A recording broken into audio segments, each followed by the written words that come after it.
Well, it's time to start the show.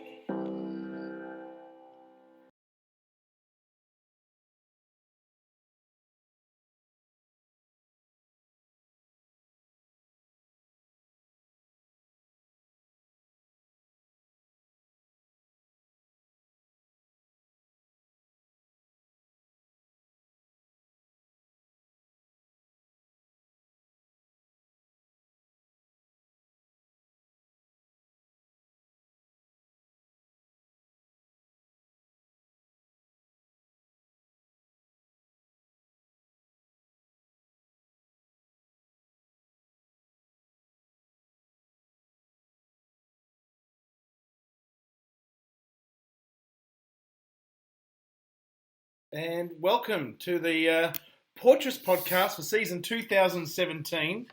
My name is Matthew Sullivan, and with me, Craig Jones, for another season. Hi, Craig. How are you? Getting there slowly.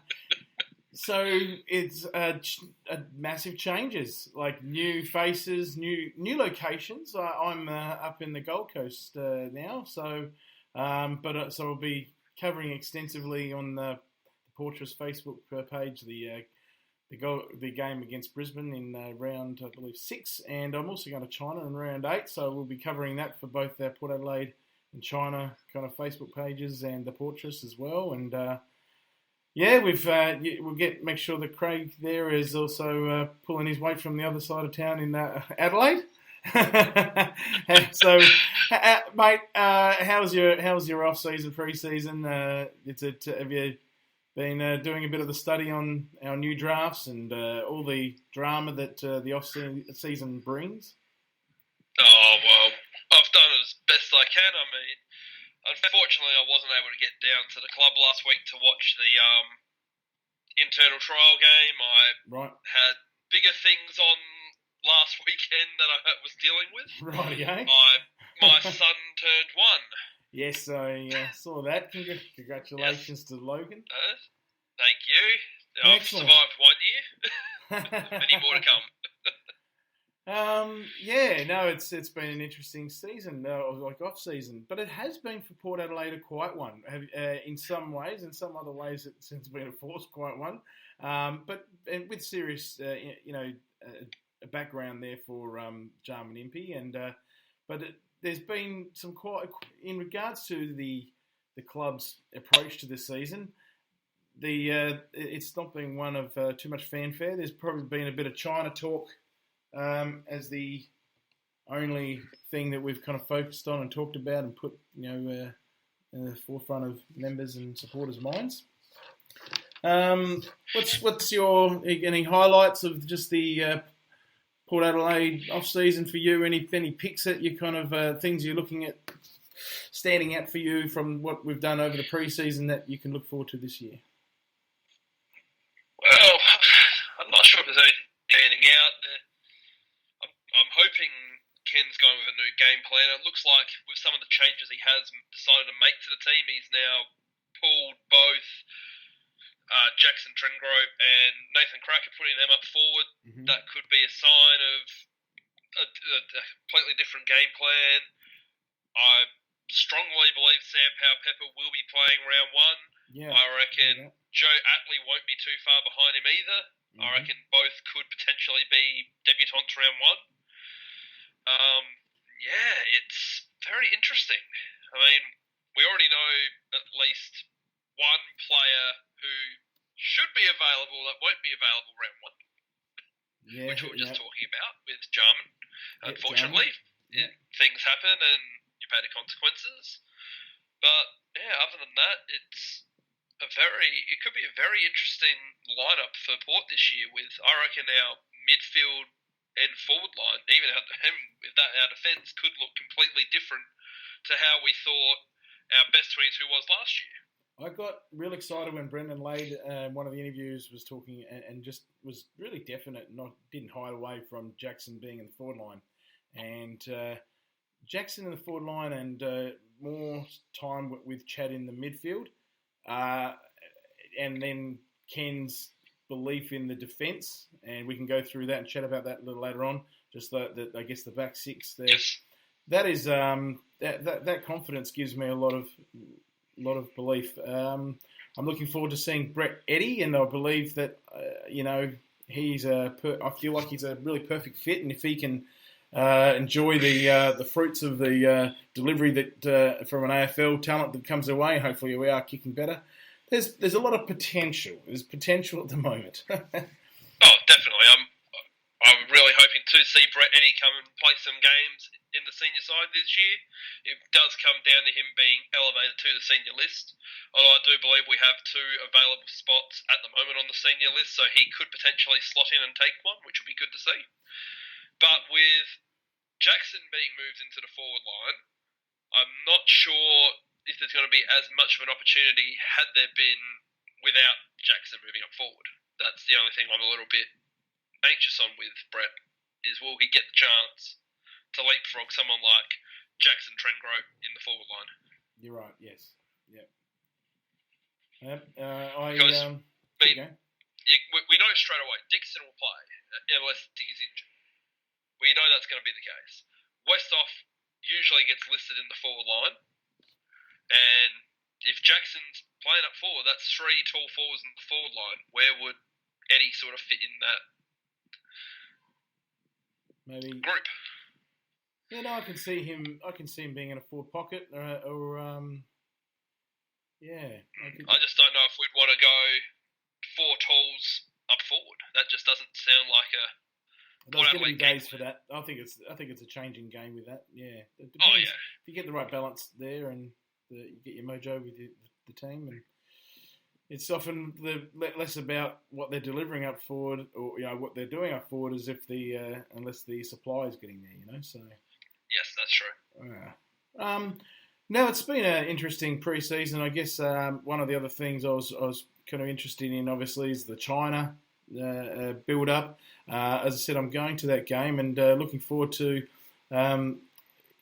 taking on the Suns. I was disappointed that they weren't playing here. As soon as I rock up here to live, I'm getting excited about Port games at Metricon, and then they take them across to Shanghai, so I've got to go there. So that's been an exciting build-up. Your thoughts on the jumper gate?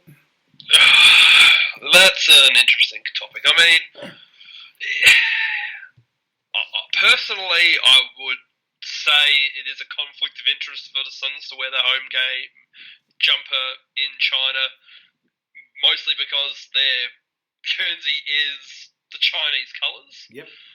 But at the same time, it's technically their home game, but Port Adelaide has paid them $500,000 to take this home game off them. Yeah, it's forgotten a bit, technically isn't it? make it a Port home game. Yeah, it's forgotten a bit here and there. What did you think of the AFL women's thing? Did you get into that at all? Maybe did Port Adelaide's lack of involvement or zilch involvement have you not interested until tomorrow night? And yeah, what's your thoughts on that?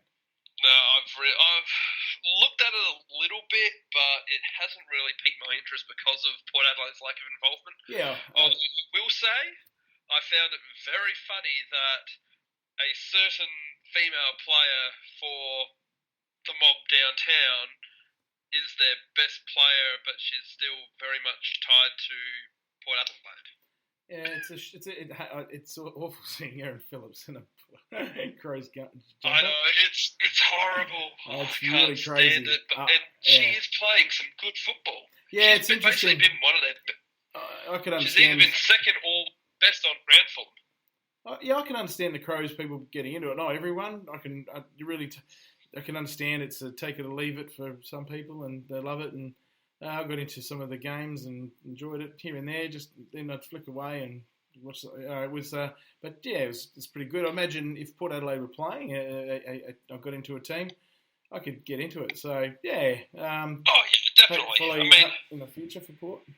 There's actually been quite a lot of talk here in Adelaide about the women's game, and with the way they've got the season structured and how they're doing basically their final series, which is just the grand final, could potentially be played here in Adelaide. Yeah, I saw that.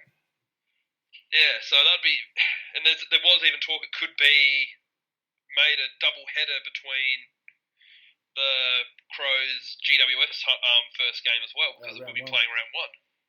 There you go. I don't know how that'll work, but we could potentially see the first women's grand final here in Adelaide, which would be interesting to see.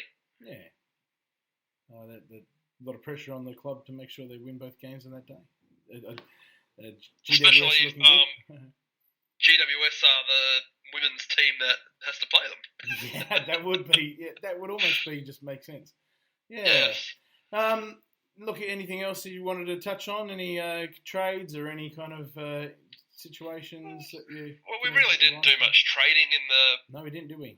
Postseason, we just basically switched all of our picks around. I'm still not too happy that we traded away our first round draft pick for this year to get into this draft earlier, but at the same time, we have picked up some good players out of it. So, when I say that, they look good on paper. What we've seen so far with a lot of them, they do look good.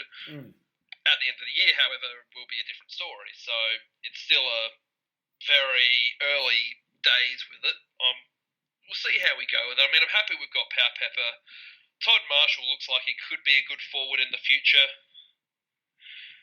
Same with Willem Drew and Joe Atley. We did go midfield heavy, which is something we probably did go this year. Sure, yeah, I agree. So and that's where I think a lot of the change for the team this year is going to be in the midfield.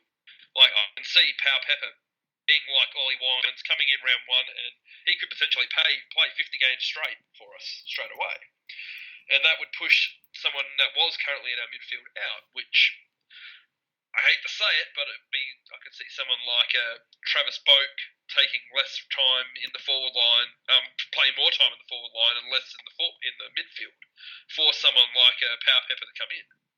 And let's just have a little listen. This is his Sam Power Pepper after the on first day of training, and just he's meeting the players for the first time. Toured the club and just rocked up to training and introduced myself to the boys. So. I imagine your head's probably spinning after the last few days. How's it been? Yeah, no, it's been unreal. Couldn't get to sleep last night. Just thinking about everything, how quick things have changed, and the opportunity I have at the moment, and yeah, also the time difference as well is 2.5 hours behind. So yeah. So how are you finding Adelaide? Have you ever been here before? Yeah, I've been here a couple of times through the 18s championships last year, and came over this year as well. So. It's not a bad state. It's a bit like Perth as well, a bit quiet, and a bit more quiet than Perth, but I like it, so it's good. Yeah, so he's a young kid from WA. He's and he's got the Ollie Wines shape, a bit about him. He's 91 kilos, 187 centimetres. So what's his date of birth is the 8th of January 98, so we're talking an 18, 18-year-old. Yeah. So this young lad. 19 now, sorry. Sorry? Be 19 now. 19, of course. So no, he's a 19-year-old and just ready to go straight away, and that is very, very exciting. And he'll give some great grunt in the midfield there that's really needed. So obviously we're managing to look after him really well. It doesn't. I don't think he might. I don't know. He may play all season. Depends on how he goes. But from what we've heard, Ken's going to give him a shot straight away. So that's very exciting. No, I'm definitely liking his game, and as I just said before, I could see him being almost a carbon copy of Ollie, and coming out and playing hard straight off the bat, which I'm very happy to see, and I really have some faith in this young lad coming through. Absolutely. No, and it's, I mean, how did you feel about our pickups? We did pretty well on the night, getting, from what we heard, getting what we wanted. Oh, pretty much, yeah. I mean, I'm happy. We got Power Pepper. He's a very good pickup. As I said, Todd Marshall, project player, but he was pretty much the best tall forward in this draft, which is saying something because there was not many tools that were really rated this year. Yeah. And then you go down to the likes of, from the main draft, Willem Drew and Joe Atley both have come through decent, strong players. Both were expected to go a lot sooner than they did, and I'm glad we were able to pick them up. Yeah, and Though I do want to mention, go for it. with the draft, I'm surprised with the lack of South Australian talent that went during the draft. Yeah, I know. I see what you're saying, especially for a side that was fairly, I guess, Yes, fairly successful. it is very strange to see, like, both, I believe, Port Adelaide and the Crows did not pick up a single South Australian during the main draft, and it was only during the rookie draft that we picked up South Australians. It's very telling of what's happening with South Australia's structuring of their under 18s. No, It actually has me concerned for the future of the under 18s and football in general here in Adelaide. If we can't produce talent like we used to back in the 80s, 90s, and the early 2000s. No, it's a little bit of concern. I see what you're saying there. Yeah, it's it doesn't, whilst it doesn't always affect kind of our club on I guess a situation. We're looking at Victoria, all players from all around the place. Yes. You don't want any kind of state, lagging behind, and also I wonder how much that's got to do with the AFL's commitment to the north and less about the traditional states. I still, I do kind of think sometimes South Australia gets a bit of a bum steer there from the AFL at times. Personally, I think it's more to do with SA's lack of what's the word I'm looking for? Commitment to wanting to work with the AFL, because the SANFL, I still feel believes they are a rival to the AFL, which honestly I think you're saying that there's those old school elements, the old school elements, the old brigade. I believe that's still very strong. You're not talking from a Port Adelaide bias there at all. No, I mean I agree.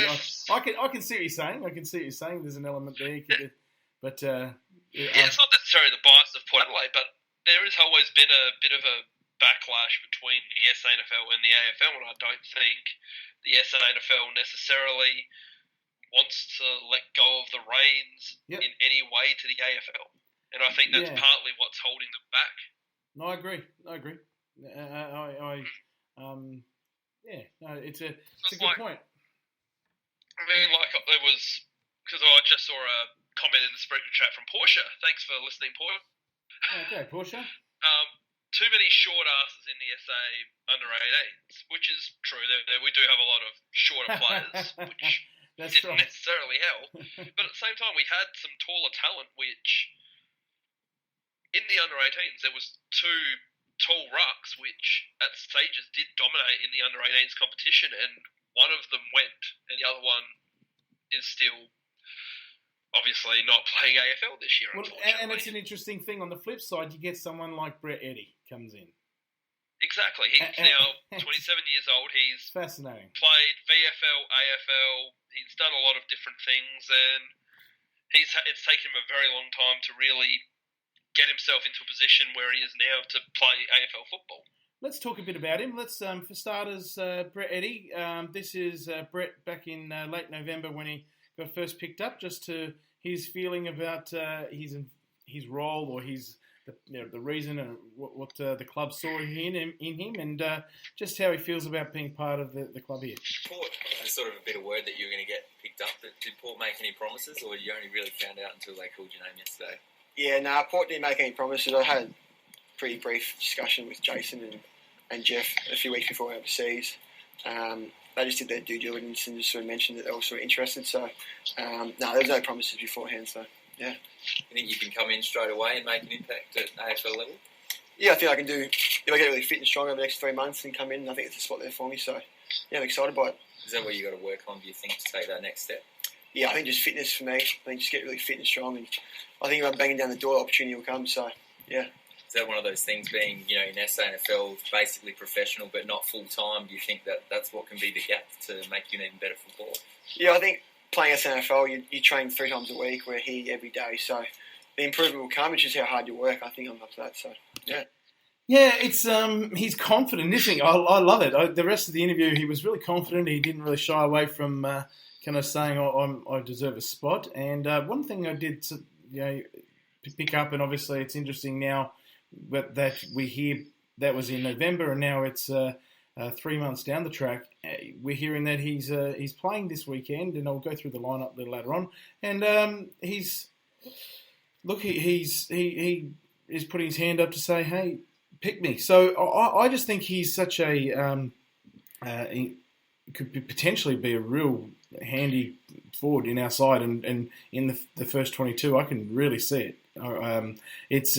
It's obviously, if he lives up to it, he comes out and just is slow and really behind it, and it just shows up on tomorrow night. Then you wouldn't want to risk him even at all, or just be he's a long way from the Swans round one. But what if he just turns it on and shows us that what he can do, and it's his opportunity. Tomorrow night's a big night for him, just personally, as well as and I'm for many of the players, but for him it's been around for a while, so I'm very excited for him. I've really got high hopes for him.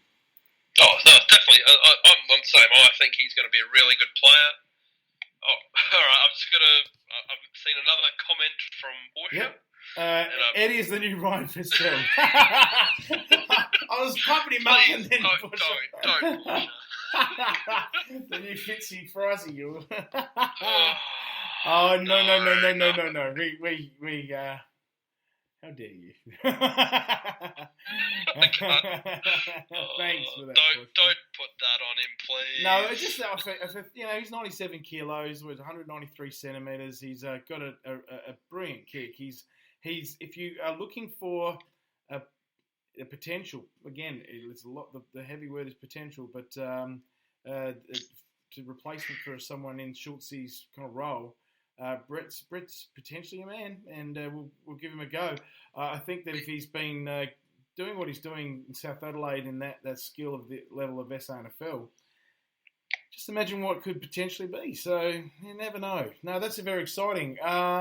We've gone through Sam, talked about Brett. Hey, just with Todd, did you look? We're looking at it's more of a ruck forward. Is that right? To Todd Marshall's kind of role. He's 198 centimetres. He's a bit wiry at 88 kilos at this stage. Again, he's around. Now he is still 18. He'll be 19 later this year in October. Yes. I don't know if he'll be a ruck forward as such. I see him more in the mould of Westhoff, where he'll probably predominantly play up forward early in his career, and then maybe later on he might take on more of a utility kind of role. That a lot of what I've heard and what I've seen of his game style could potentially say carbon copy of Westhoff, which might be good, might not be. He may be better than Westhoff, but it's definitely going to be a time will tell situation with Todd Marshall there. Absolutely. We've also got Todd just having a little chat. And now this is the Tomorrow's Heroes from Port Adelaide YouTube, and just Todd Marshall here. Full time. Started playing rep cricket when I was 13. Was lucky enough to get picked in the combined high schools New South Wales team, which travelled to England in middle of the year last year, June and July. So played 10 matches of cricket and travelled around England, and really enjoyed ourselves. I was an off spinner, which is surprising to a lot of people. When I was a paceman, I got 7 for 6 months. Day up. Under 12s doesn't really count. Marshall on a long lead. In front. Strong hands. He's a serious talent, this boy. And he looks a lot like the Westhoff style when he's going for the lead there. So yes, he might be our next Westhoff kind of role. And I mean, he's got a funny kind of weird shaped body, like a bit like the Westhoff kind of look. It's although Westhoff's still very unique to himself, but you know what I mean. Yeah. Oh, definitely. I mean, I wasn't knocking Westhoff before. He's a good player. No. It's just that even the last few years, he has sort of been up and down a little bit. He has been a bit of a barometer for the team. And when Westhoff seems to be down, most of the team seems to be down, which more often than not, especially in the last 2 years, has been the case. That's why I would hope he can do more than what Westhoff has been able to do in his career. Let's hope. Let's talk about Willem Drew. Willem Drew is again he's 18. He'll be 19 on the 1st of October. He's 188 centimeters and 80 kilos. But he looks like someone that will be maybe playing straight away, or at least might get a game throughout the year. He's again maturing fairly quickly, from what we heard. Yes, what I've seen, what I've heard, he does seem like that. I don't know if he'll be a direct call up round one. Mm-hmm. I think he's a pace behind Joe Atley, and then Joe Atley, I'd say, is a pace behind Pau Pepper in the way they are going at the moment. Yep. So where I see Pau Pepper and Atley being a strong chance for round one, I would say Willem Drew would be trailing a bit. I would say there would be other players in the club that still are trying to prove themselves, even though they have had the chance over the last couple of years to do that. Mm-hmm. So he'd be someone like trying to push out a Carl Amon or a Jake Need, one of those kind of players who would also be battling in that spot, and that's where I would see him being at the moment, is in that sort of tier. Yep. That makes sense. Yeah, no, I'm with you. I'm with you there. He's he's just that one step behind the other two boys at the moment. I see him being able to push up further, don't get me wrong. Sorry, we're talking about Willem Drew here still, or Joe? Yeah, Willem Drew, Willem Drew, as I said. We've still got a lot of talent in the club that is also pushing for those same spots. Yeah. So to say, we can see Willem Drew playing, we can see Joe Atley playing, we can see Sam Pepper playing, you've got to remember we've got other players that, Jesse Palmer, yes, he's injured at the moment, but he's someone that, he played some good football last year at AFL level for his first few games. Now, he wasn't the best, but he did play some good football, so that's a player that could be coming up and saying, hey, I'm here, I need to get my chance again to get going. Same with Will Snelling. He played one game last year. He's still on the rookie list. Probably still needs to get a bit more of a take on him to play at AFL level. Mm-hmm. But he's another player, again, that could be that small midfield, small forward style player. Willem Drew and Joe Atley are both bigger players. They're more of a big inside midfield, where Snelling is more of a get it out outside sort of player. Yeah, it's so an we do have a lot of players around him. I do wonder who's going to be feeling the pressure of the new guys in town, and yes, how's it going to kind of play out there? Yes, exactly. So it's. Yeah, no, let's kind of go through now to the next player we're talking about. Sorry, just quickly with Willem Drew. Let's have a little listen to Willem and just his post-match interview from the last Friday night's game, and just how it played out for him. Yeah, obviously it was great. Great hit out for the boys, especially on family day as well, with having all the fans there. I suppose it was really good. It's not an official match, but what is it like to pull on the Port Adelaide jumper for the first time? Yeah, it's a bit of a weird feeling. You sort of, as a child dreamer playing AFL and putting a jumper on, and even though it's not an AFL match, you sort of get the feelings at the start of the game, but it was a great experience. What did the coaches say to you before the game? What were they expecting? Just to play a role and just to keep doing the things that we've been working on at training, and just like your positioning on the ground and that sort of stuff. So, it's been good. And how did you feel you went out there? Yeah, look, I was just happy to be out there, really. Happy to have a spot in the field and just try my best to get a kick, really.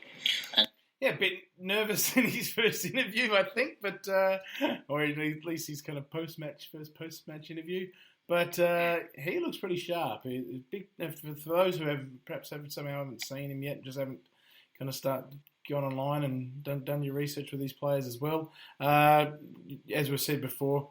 So he's what was it? When I go through 188 centimeters or something. He's a tall red-headed guy, and he's got he's pretty quick. Got a lot of dashing talent, and he's been really highly touted. That's what I've been hearing. He's one of those guys, as I said, will play this year, so that's very exciting. Oh, definitely. Now you're talking about Joe Atley. Let's go.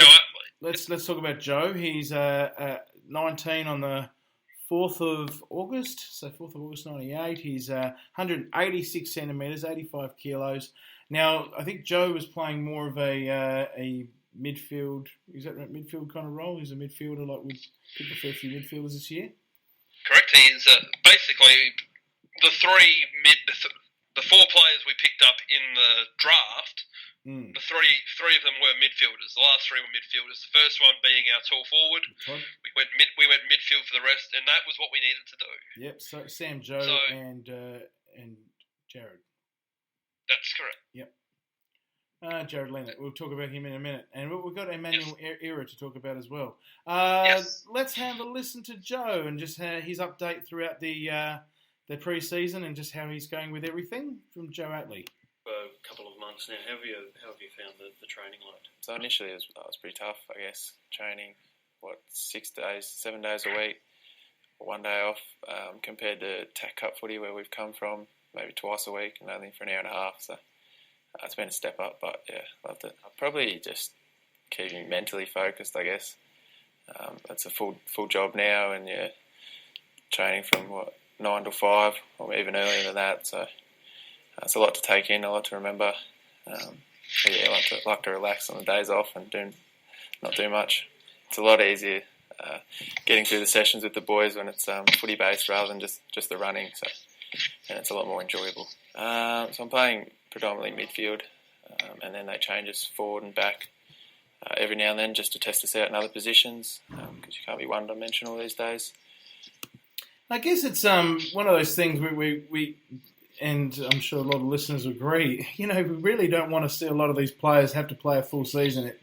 It as we'll discuss in a sec when we finish talking about these new recruits, we've got a lot of players that we've got to look at, like Pollock and White and Chi, Gray, and we've got to demand that these guys make sure that the new recruits really earn their spot instead of kind of rushing in without injuries and desperate kind of changes to a team, throwing players around in different areas. We want to get really settled in as quick as possible from round one. So, but Joe Atley will obviously, from the looks of it, have a potentially super year for the Port Magpies.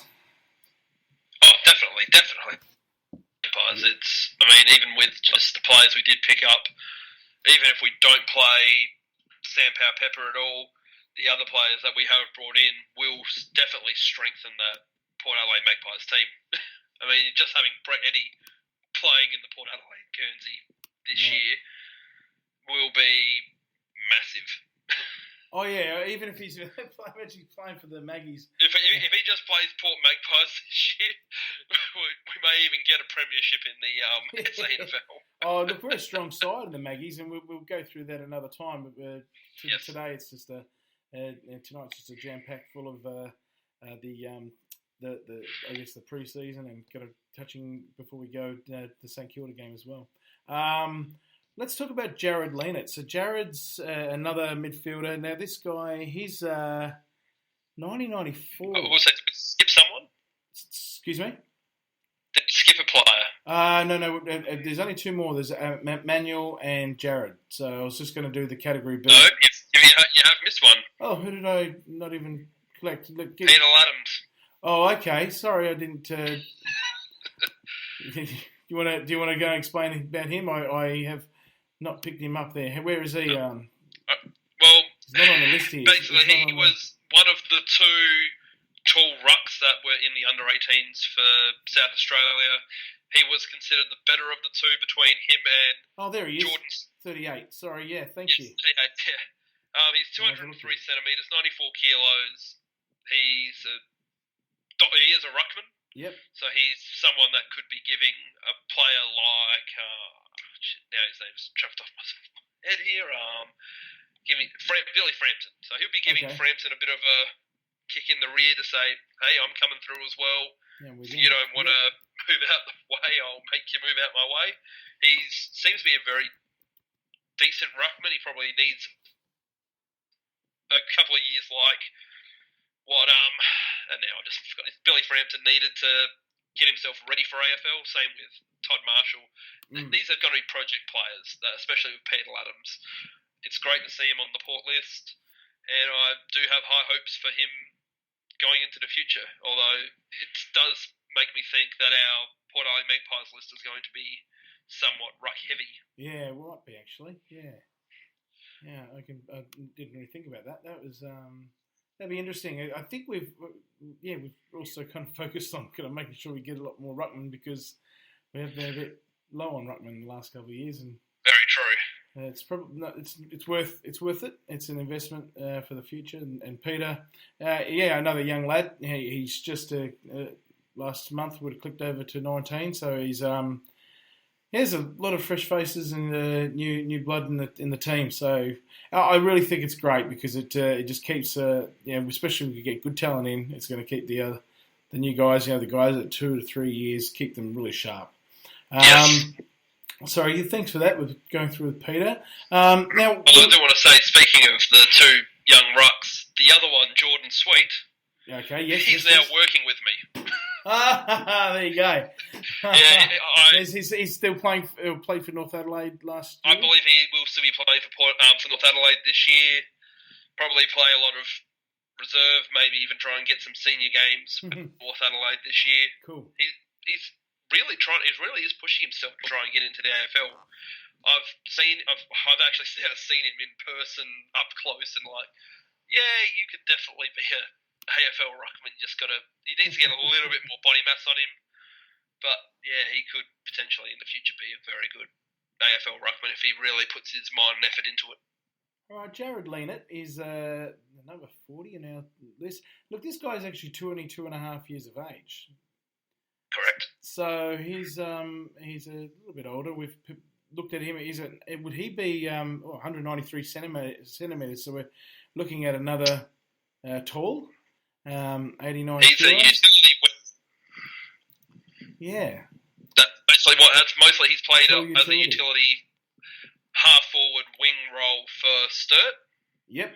He was a part of their premiership side last year in the SANFL. Yep, absolutely. He's from Murray Bridge. Let's have a little listen to Jared and Jared's story, and then we can go back to just discussing that as well. That'd be good. There you go, buddy. Get up. Oh, that could have been bad. Oh, got him. Bang, look at that. Big kick. Yeah, so I was on my placement here at Tyndale Christian School in Murray Bridge, and I was just planning lessons for the next day with my mentor teacher, Mr. Hargrave, and we're going through year 6 history on East Timor. That was all pretty interesting, and then we're just like, oh, mate, something might come up here in the next half hour or so. So we're following the rookie draft on my phone and on the computer as well. And then, when I saw my name there, I quickly said thanks for everything and took off back home, and then went down to Adelaide, and my phone's been going berserk ever since. So it's a big day. Just suppose straight out of here, and then I wanted to go down and see my mates at Sturt and just get around them a little bit and say see you to them. So chilled out with them for the night, and then obviously straight into it on Tuesday morning. So it was a very quick exit. So that's why I'm back here today, I suppose, to say thanks to the teachers for the placement, and it was really good. So there you go. He's a kid from Murray Bridge. He's going to be. He's aware that he'll be playing against his old side at one stage, and he's a project player as a rookie from Sturt. Any more information on him there, Craig? You wanted to say? I don't know if there's any extra information. Basically, what I see with Jared, I believe he's been brought in a similar fashion to what we did with Nathan Cracker a couple of years ago. He's on our rookie list. I believe he's there as a stopgap measure. If we do have the injuries like we did last year, we have a player like we used Cracker. We've used Kane Mitchell. We had those kind of players to just as an absolute backup. If we need you, we're going to put you in and play you. He does have the skills to go at it and play some really good football. Yep. we just decided we'll put you on the rookie list. We'll let you run with the Magpies, and if you can really prove yourself in the Magpies, and if we need you and we get you in the AFL, we'll give you that chance and let you prove yourself at AFL level as well. That's basically how I see Jared at this stage.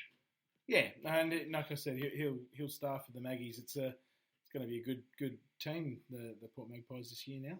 When I look at it, definitely. Yeah. Now let's look at Category B rookie Emmanuel Ira. Yes. Now, where's Emmanuel come from? Which club is he? South Adelaide as well. That's right.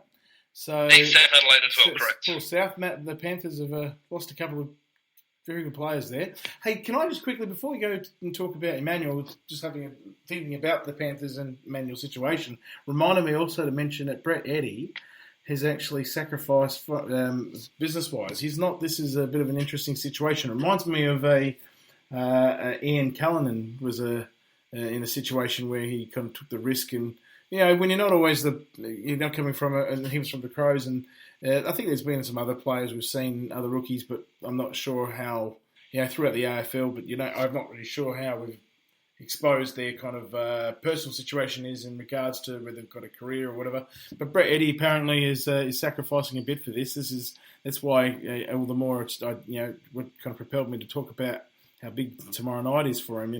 He's putting his career, because he's been obviously doing other job, and it's not just apparently it's not just kind of a week to week work. This is he's actually in what was his line of work? If you can remind me, mate, was it? Stockbroking. Stockbroking, that's right. He was a stockbroker. Game, yeah. I can't remember what. I remember they said what company he worked for, but I can't think of it at the moment off the top of my head.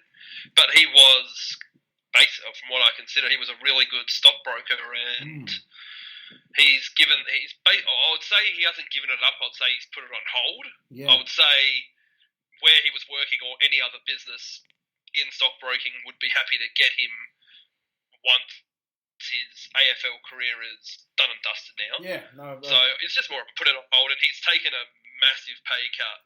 I mean, you go from, rookies are getting what, 60,000 a year roughly? Yeah. Before any match payments or anything like that. As a stockbroker, he would have been making probably 100,000, if not more, a year, easy. Yeah, it's a huge deal for him. I think it's enormous. And look, see, the thing is, it just could potentially pay off if he just thinks, and that's why I believe that he is someone that would be. It's not a surprise in a way that he's playing, and he could potentially be at 22, and he knows he's got a lot riding on this. So no, that's right. It's oh yeah. Now let's just go back to Emmanuel Ira, 183 centimeters, 81 kilos. Again, probably realistically as a Category B rookie, this guy will be playing for the Port Magpies. What a great pickup for the Maggies. He's so be 23 in March. He's at a perfect time for us. If hopefully he does stay around for the next couple of years as well. Definitely. I've heard of Emmanuel since I reckon he actually used to play for bloody Sacred Heart. Right. Back when he was in high school. I reckon he went to Sacred Heart and was playing football for them as well as South Adelaide, and I was hearing all this big hype around him. He hasn't made it to the AFL level until now. From what I've gathered, he has been an on and off player with his football, because he has tried to sort of focus on trying to build his career as well to what he was doing outside. So he wasn't even a mainstay in South Adelaide's side. He was constantly up and down with them as well. So now that he is a full-time AFL player, he might hopefully be able to focus solely on his football and actually show the greatness that people have been talking about for years now. Well, let's hope so. I'm not sure how many Category B rookies and those type of players that are do end up being massive stars, but we've seen some in the AFL, and you never know. He could be one that would surprise. I do like what Ken's doing in regards to the approach that everyone has a real crack and that everyone's got an opportunity, and putting some fear into the players because he's feeling that fear himself. Yes. Let's have a little listen to Emmanuel before we can get into the St Kilda game and wrap it up for tonight. Over the top, just a little to be desired. Era looking for the clean up, quick hand. And eventually South Adelaide get it out of congestion. They're off and running. Emmanuel Era looks up, goes wide. 7 goals last season. It's long, it's strong, and that's why he went back to take it, because he's kicked the goal in South Adelaide. By 3. So that's just some of his highlights there. That was I didn't know what was on there, but that's some of his highlights there. He's a bit of a goal kicker as well, so from the looks of it, from some of the highlights there. Fast, flashy. Now what's his nationality? Is he a Ugandan, I think. Ugandan. There you go. I believe it's Ugandan. Yeah, he's the first AFL Ugandan player, I believe. Well, if he gets to the AFL level. Imagine that. Yeah, excellent. That will be terrific. Well, there you go. Real quickly, before we've got to wrap it up, we've got just to go into our, just to touch on and preview tomorrow night's game. Who, real quickly on the top of your head, is under the chopping block and has to watch on their heels? These new up and comers could be these new recruits could be hot on the heels of which players? Who are you concerned about? Well, I'll tell you mine after. I'll go from the top of the list down. Yep. The numbers. First player that I believe is on a bit of a chopping block, Jake Need. Needy, yep. I go with that. Agreed. He's a good player. Don't get me wrong. I think he's got a lot of skill. Doesn't always bring it. Last year for him was a fairly down year. Every time he seemed to come up, he wasn't able to produce it at AFL level. So I'd say he really needs to get back to what he was doing when he first got brought up in 2014 and that. Yep, and for him too, look, there are players that can afford to be in the Maggie's jumper all year and know that they're going to be there next year. But for him, he's a player that would really know that if I'm playing for the Maggies, it's not cutting it. So I agree with you there. Jake Need. Next one. Let's go through the list of numbers. I hate to say it, but the next one that I would say has been struggling a bit. I mean, I've heard he played well in the trial game. Hamish Hartlett. Okay, well, let's talk real quickly about him. You're putting him on the. He's got 1 year to kind of improve and progress. I agree, but again, not only for if he stays the same or has just a bit of an up and down okay year at times and it's teasers, that's just not good enough. This year is the big year, especially after the commitment and all that was mentioned over the season. But unfortunately for him, I love him. We've had him, on an interview here, and I love him too. Yeah, we do, and he's a really good guy. But you know what? It's like anything in business and sport, and in this kind of environment, this results-based, high-pressure environment, he has got too much talent to waste. It's for his own benefit, let alone for us, that we either have him do well or get out of here and go and succeed somewhere else. But this is his year, and I'm so excited he's here with us. And I really am. I'm going to be jumping on the positive bandwagon for a little while. I've heard from afar and didn't really get to see too much of the trial, but I hear that he's firing on all cylinders, and so he should be. So he's got a lot to prove tomorrow. Definitely. He's got a lot to prove tomorrow night. Definitely. He is definitely a player that's got to prove himself this year. Yep. And he's going to be one of the players this year that the team's going to be relying on him to bring his best for us to week in, week out play good football and hopefully be playing finals this year. All right, that's number 8. Let's go 9, 11, 12. All good, no problems. I'm going to throw in my next 15. one. I'm going to say 15. Carl Amon. Didn't hear too much of him on the pre-season. Hopefully he just comes out and fires on all cylinders, and he's putting himself up for selection each week, and even being in the 22 he needs to now. He's another player like Need that just doesn't want to be in that Maggie's jumper. No, that's true. He is a fringe player. He played some good football last year. He is in the exact same boat as Jake Need because he is basically the same player. They both play very similar roles as a small forward / midfield, can play on wing sort of player, and they're two that are going to be pushing for spots against one another. Okay, I'm going to put. You want to go to the next player? No, you can. Next player. 18, Jimmy Tumpus. I just don't see. I don't know where I can see him playing for the Power this year. If he's playing for the Port Adelaide Football Club in the AFL, then we are in a little bit of poopy-poop. Oh, you've cut out there. If he's playing for the Port Adelaide Football Club in the AFL, then we've got the team's in a bit of poopy-poop, I believe. I would say that could be the case, but that will come down to what's going on with the next player on the list ahead of him, Matthew White. Whitey, yeah, that's he did an interview throughout on AA probably 4 or 5 weeks ago, was it? I think, and he's the forgotten player. He only played 30 seconds of last year. He has his pace been slowed down. There's a lot for him to prove this year. The good thing, and it was mentioned in the last podcast, the pressure for spots this year is greater than probably, reminds me back of 2013, 14. Oh, very true. Yeah. And unfortunately for him, it's not good news at the moment. I believe he has an injury at the moment, and that's why he's not playing this week. Ooh, crap. Come at him. That's good luck. So he's not listed in the 26. Yeah, we'll go through 29, sorry. Sorry, we're kind of running a bit later. We do want to just go through some more players got these youngsters on their heels, and then we'll quickly do our.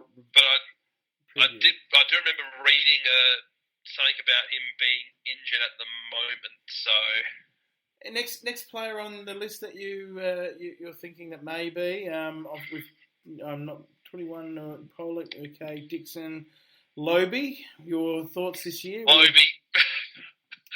Well, he's played a good game in a trial match. He's playing tomorrow night. So he has still got a lot to prove before I think any Port supporter will have a lot of hope in him playing this year. Yeah, good game for him tomorrow night, really. He should have last year, knowing Ryder wasn't playing. That's when he should have gone. You know what? This is my chance to prove I'm better than Paddy Ryder. I'm just going to go out this year and play the best football I can, and he did not do that in any way, shape or form, and it was very disappointing to see him not grab the mantle and run with it last year like he should have. I'm surprised he's still on the list. I'm surprised he's still on the list. Unfortunately, he's still contract.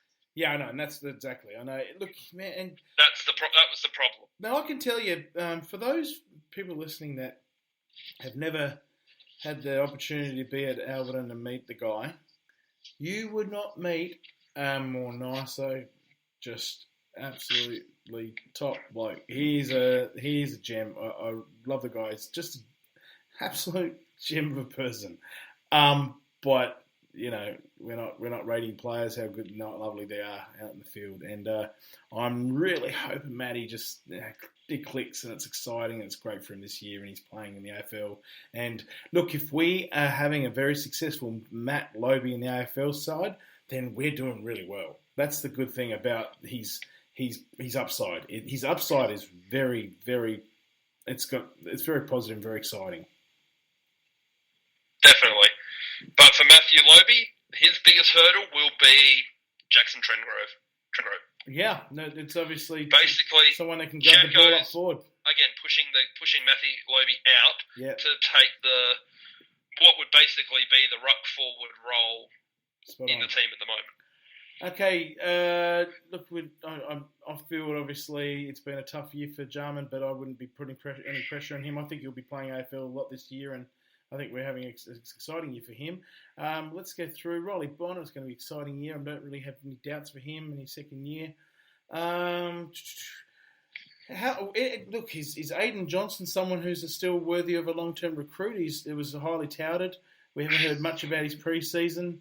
Would he have a fair bit to prove this year? I imagine get himself fit and healthy as well. Oh, definitely. He's one player that consistent Magpies. This is his last year on contract, so there you go. If he doesn't prove himself enough to even attempt to get on the list this year, or when I say that, I mean even just pushing as an emergency player, he's going to be gone at the end of the year. This is his make or break year. If he does not, I know he's had problems with injury in the last 2 years of his run at Port, so it's understandable he's not been talked about as much, but this will be his make or break year.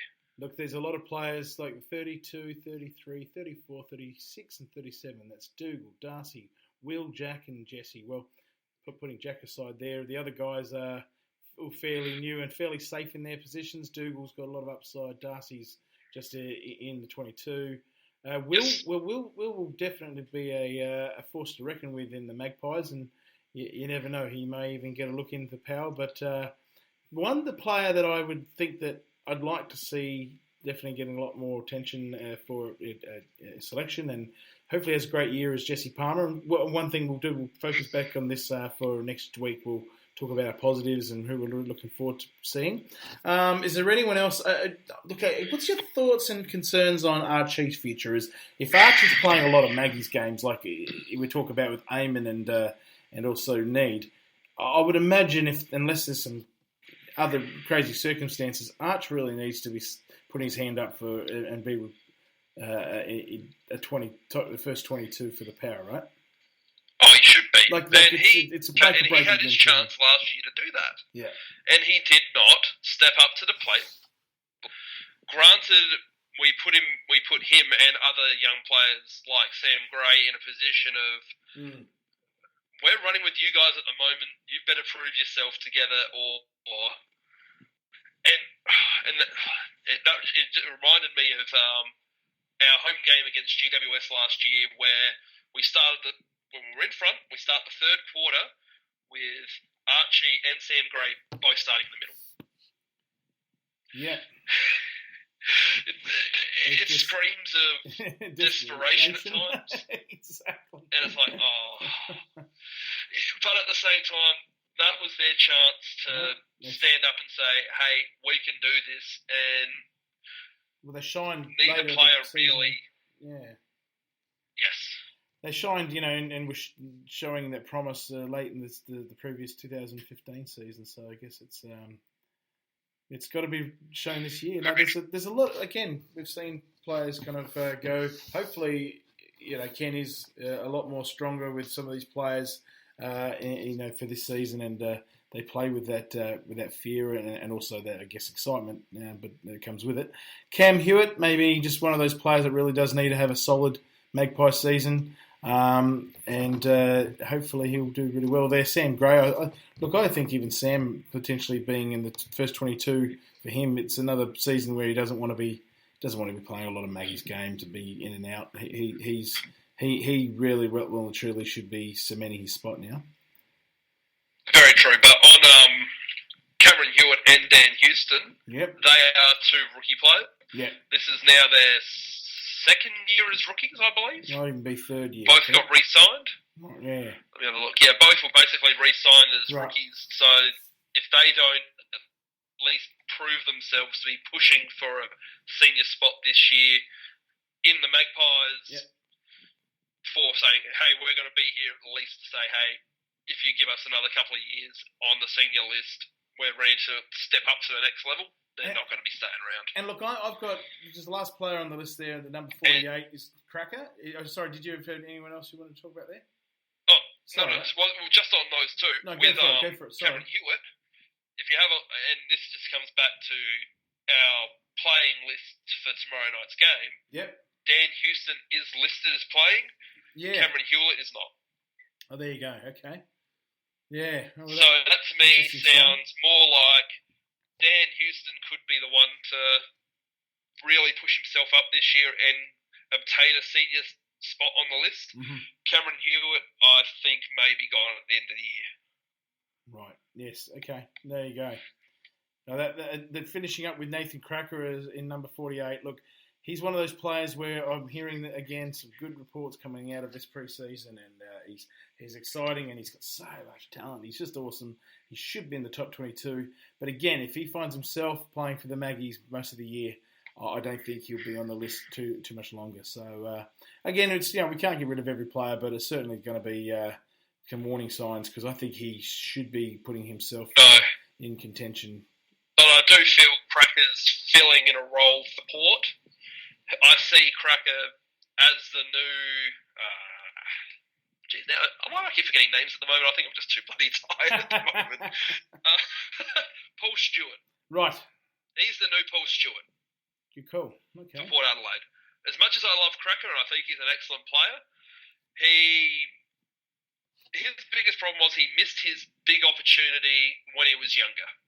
He wasted away his best years that he should have been playing in the AFL, and now he's in a spot where, yes, he's a good player, yes, he can play good football, however, his prime has kind of passed him a little bit, and now he's going to be filling in more as a veteran role that can go when needed, but not always going to be your number one option. But he's good to have, just like I was saying with Jared Bluddart. Yep. He's going to be there as that kind of player that if we need you to step up into this role, we know you can step up and do it. Good call. Before we just go, let's talk about St Kilda game. St Kilda looking like they've had a good pre-season and ready to rock and roll. I'd love to jag a win and see a well-oiled machine early days and see the guys up and firing. Let's have a little quick list of the players. And as I go through the names, you quickly say something. Give me a little bit of a notification of something that you are thinking that their game, their most important game for their season is tomorrow, as opposed to just being ready for round one. So we've got Travis Boak in the side already. Obviously, leading the side is probably more important to him than even his worrying about too much of his individual kind of game. Sam Powell-Pepper. Very true. Powell-Pepper, he'll be wanting to prove he can mix it with other AFL midfielders, and St Kilda is a good team for him to start off with. They do have a fairly decent midfield. Jake Need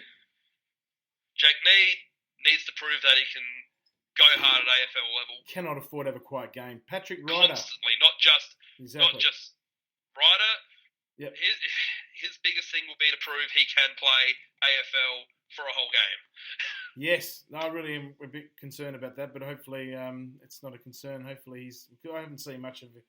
He's haven't gone to training or anything like that. So hopefully he's. I'm hearing he's in very good condition. That's but right. At the same time, being in good condition doesn't mean you're match ready for AFL. Well, that's what he's going to have to prove tonight. Let me throw in two players straight away. Ebert and Hartlett are playing tomorrow. Getting off to good leadership games is important. Aaron Young as well. Jackson Trengove, Carl Amon. So Carl Amon, he's playing for top 22 spot.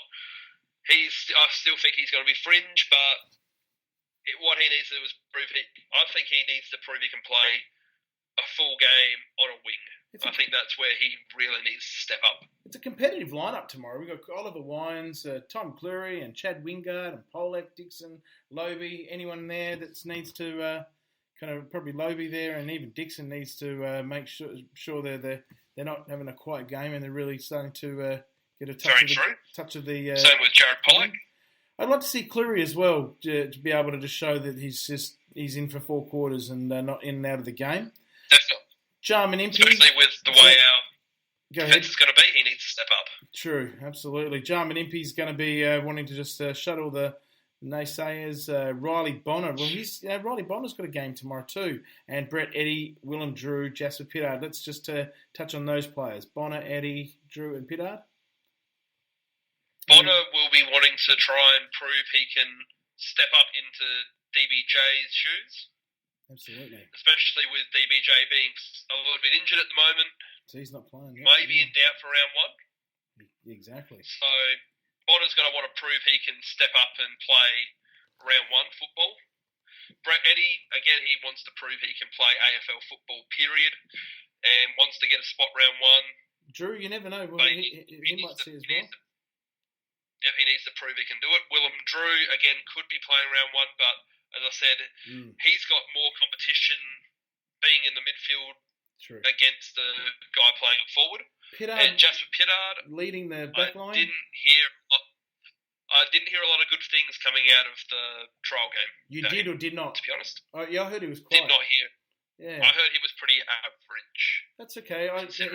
He can afford that. Just a early kind of. It's not the kind of most important game, but yeah, you wouldn't want him to have two in a row like that. So you want to. I'll just quickly go with what Nathan Bassett and Jacob Sturgeon had to say about him in that game. A bit rusty in the first half, but looked much more composed in the second half. Yes, that's good. But I believe he was switching teams on that day as well. So we've got a 29-man squad. A couple more players just to finish off with and wrap it up here. Joe Atley, we've got Aidan Johnson playing, which is good. Will Snelling will get a run. Out of those players, you'd like to see some of those guys get a touch as well.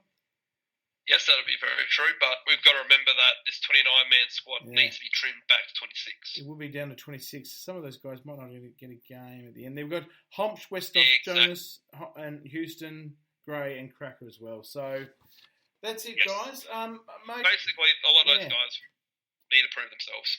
It's going to be one of those interesting games where, look, as much as there's not a lot on the line in regards to the Swans, you don't like losing. You really want to get off to a good start. You want to get a good feel for each other and just getting the ball kind of the transition and get that flow going. Get some of the confidence going for the players. Obviously, after this week, we're going to take on. It's at Mount Gambier taking on Richmond. So that's going to be that's next week, on the weekend. So. Wow. After that is Hawthorn and Noarlunga. At Noarlunga Oval, which I'll be going to that game. Good, yes, that's right. Yeah, nearby. Mate, thank you very much for tonight. Well, that's a good start to the show.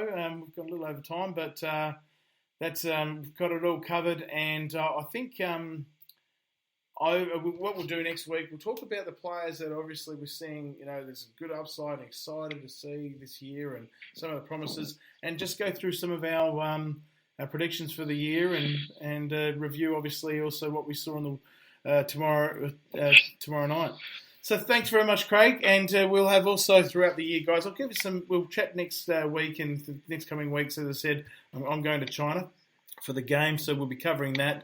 We'll have lots of stuff, exciting content for Port Adelaide fans this year. The Portress will still be alive and kicking with a lot to watch and listen and to be involved in. Yes, so thanks very much, Craig. No, thank you. All right, until next week, go the power. Go the power.